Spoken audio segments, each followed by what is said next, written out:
a week before Ramadan. There are people that become Muslim a month before Ramadan. There are people that become Muslim the day before Ramadan. There are people that are trying to learn how to pray, and they have the daunting element of Ramadan. They don't know how to read Alif Ba Ta yet, and they're hearing about the month of Quran, and that can be really, really, nerve-wracking. Alhamdulillah, we just did the nikah of Brother Brian, who accepted Islam here. Alhamdulillah. May Allah bless him and all of those who are fasting Ramadan for the very first time. Allahumma ameen. Nerve-wracking, right?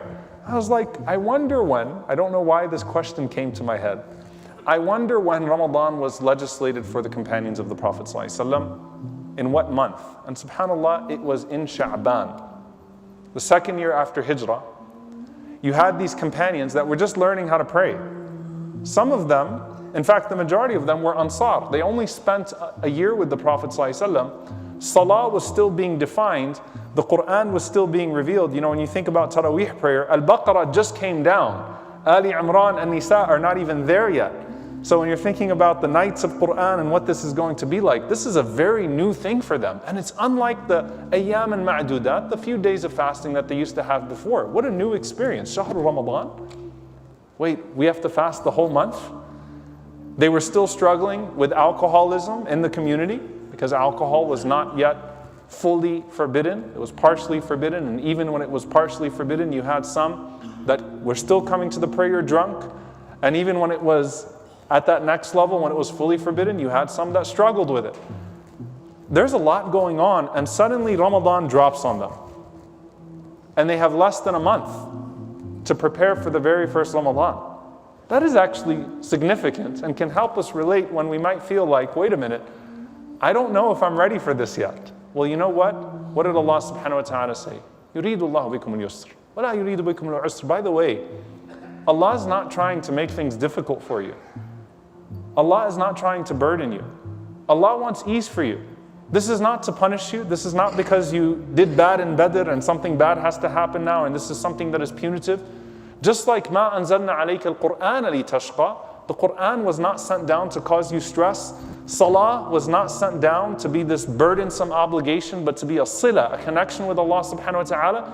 Shahru Ramadan, that's coming to you now, is a gift from Allah subhanahu wa ta'ala. الَّذِي أُنزِلَ فِيهِ الْقُرْآنِ. The Quran is descending upon you now in chunks that it has never descended before. In Mecca, short surahs. Suddenly the Quran is coming down in pages upon pages upon pages. Long surahs are descending. This is the month in which the Quran was initiated. الَّذِي أُنزِلَ فِيهِ الْقُرْآنِ. And you have a chance to get closer to your Lord than you've ever been before. Do not look at this as some sort of burden.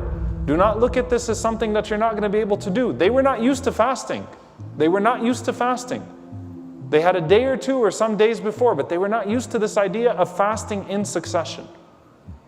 And so once you sort of take a step back and first and foremost look at Ramadan like a gift from Allah subhanahu wa ta'ala that is actually here with immense mercy, then you approach it differently. And as you read about the Salaf and you read about the pious predecessors, you know what you don't find from them? You don't find that they were very stressed out in Ramadan, which I've noticed over the years, and I'm guilty of it. Sometimes you know the stories, you know their stories, you know the goals they had, them meeting their goals, you're starting to fall short, and it's beginning and you feel like it's slipping very quickly, or you weren't prepared for it, you weren't ready, and you get stressed out. They weren't stressed in Ramadan. Ramadan was go time. Ramadan was Allah's mercy is descending right now like never before. The gates of Jannah are flung open, and I am calling upon Al-Afu, the most forgiving one. It's time to go with whatever I have right now. It's not time to think about what I wasn't prepared for, or how much Quran I did not read before Ramadan, or the fasting, or none of that is relevant at this point. It's Allahu Akbar, Ramadan is here. Let me do what I can.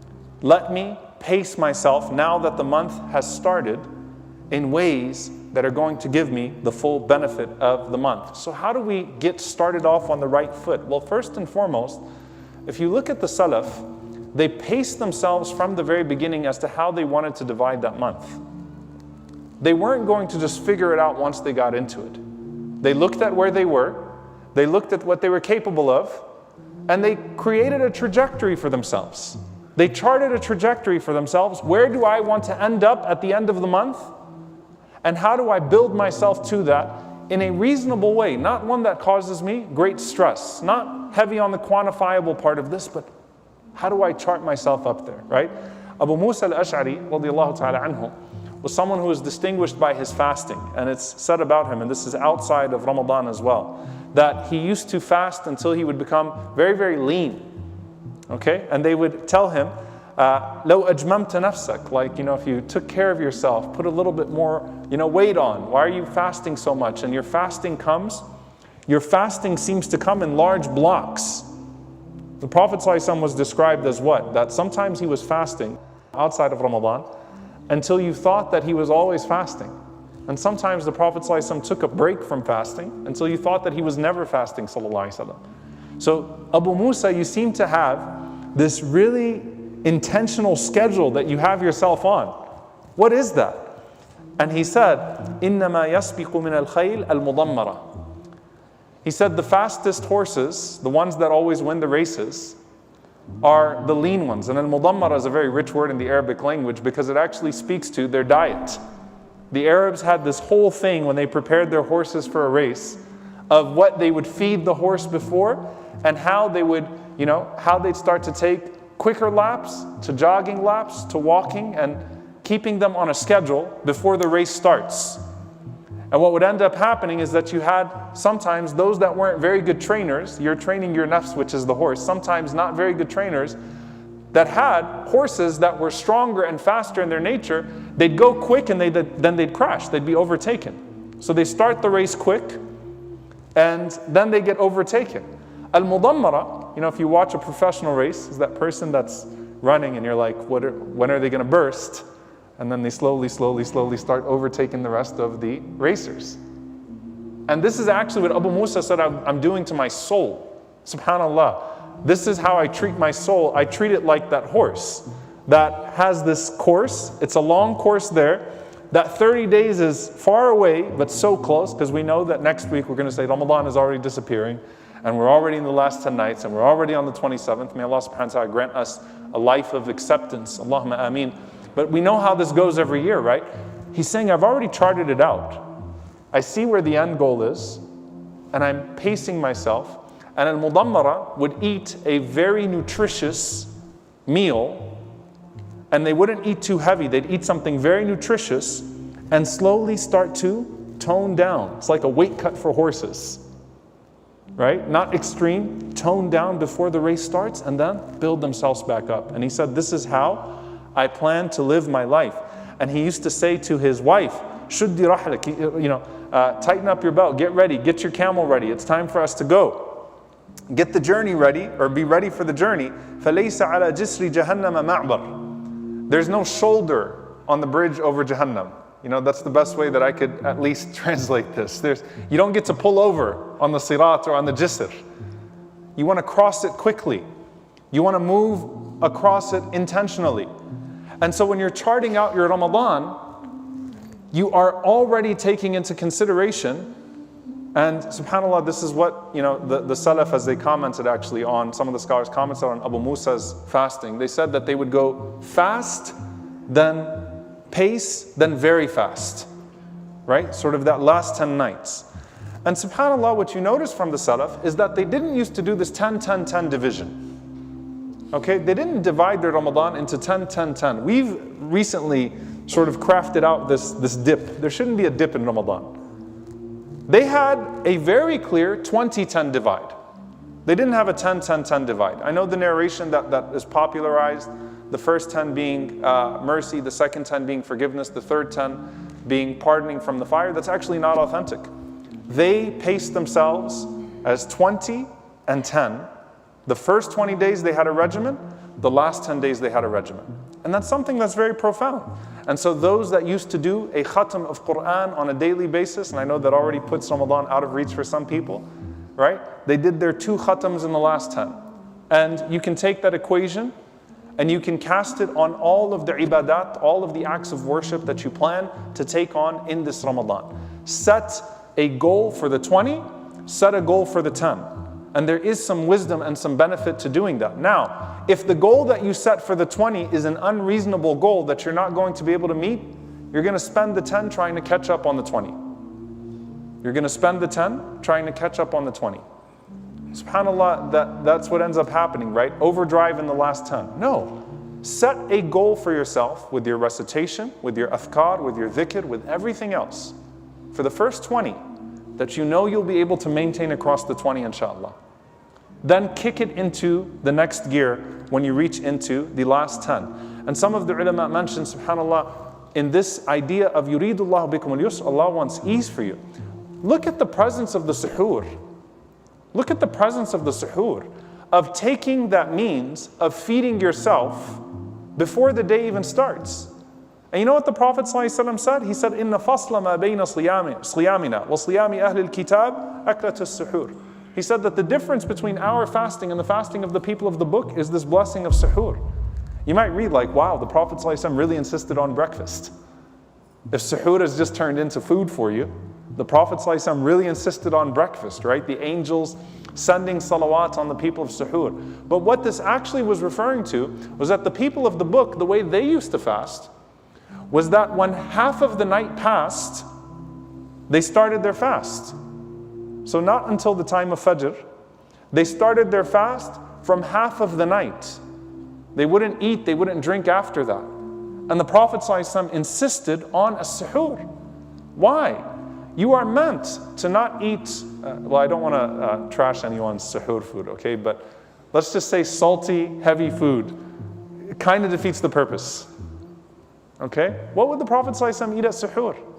He ate dates, he ate nutritious things, things that could hold you up for the day, so that you wouldn't be bothered. This is a gift from Allah subhanahu wa ta'ala. Because your nafs, your soul, is that racehorse for Ramadan. So be very intentional even about that, because it was a gift from Allah subhanahu wa ta'ala. And the angels send their salawat on the people of suhoor. So, you know, some people say it like from a source of pride, I don't eat suhoor. Like, you know, mashallah, my fasting is so much stronger, I don't eat suhoor. No, wake up and eat suhoor. Even if it's a few dates and some water, because you're supposed to be pacing yourself for the day, not torturing yourself. Allah subhanahu wa ta'ala is not pleased with people who are just tortured and sick and fatigued the whole time. You're supposed to be pacing yourself for the day, you're supposed to be pacing yourself for the month, and have a very clear end in sight for all of this. The last thing that I will say in this regard is what Ibn Mas'ud radiallahu ta'ala anhu said, because we stressed this in Sha'ban, we need to stress it again today. Ibn Mas'ud was sitting with some of the tabi'een, and he is Abdullah bin Mas'ud, and he's distinguished by what? He's distinguished by the Quran. I cannot imagine how much Quran Ibn Mas'ud used to read in Ramadan. This is the first man to read the Quran in public. This is the man who the Prophet ﷺ said, whoever wants to hear the Quran, غَدًّا طَرِيًّا كَمَا أُنزِلْ, fresh, like the day it was revealed, listen to Ibn Mas'ud read Quran. I can't imagine what his Ramadan khatams were like, right? What his Ramadan Quran was like. So they gathered around him, and they asked Ibn Mas'ud radiallahu ta'ala anhu, كيف كان استقبالكم لرمضان? What did you used to do to prepare yourself for Ramadan? Like, get your notepads out, right? What's the ibadah that you did to prepare for Ramadan? And he responded with this. قال ما كان أحدنا يجرأ أن يستقبل الهلال وفي قلبه مثقال ذرة من حقد على أخيه. He said, no one of us would dare, يجرأ, no one of us would have the jur'ah, no one of us would dare that the hilal of Ramadan rises upon us and we have 1 atom's worth of a grudge in our hearts towards our brothers. The work of forgiveness never ends. Your heart has to be completely free of grudge so that you can completely focus it on being forgiven by Allah subhanahu wa ta'ala. So I know we're right at the heels of it. Ibn Mas'ud, tonight, inshallah, we're going to see the hilal of Ramadan, or tomorrow night it becomes, apparent to us. Don't dare to have in your heart anything. We would not dare, as the companions of the Prophet ﷺ, to have in our heart anything of ill will towards our brothers and our sisters at that point. May Allah subhanahu wa ta'ala clear our hearts of that which is displeasing to Him, and prepare our hearts for Ramadan, and give us the guidance and the rushd and the action plan and the way that we can make the most of it, and ultimately allow us to leave it completely forgiven of our sins and embraced by His mercy and entered into His paradise. Allahumma.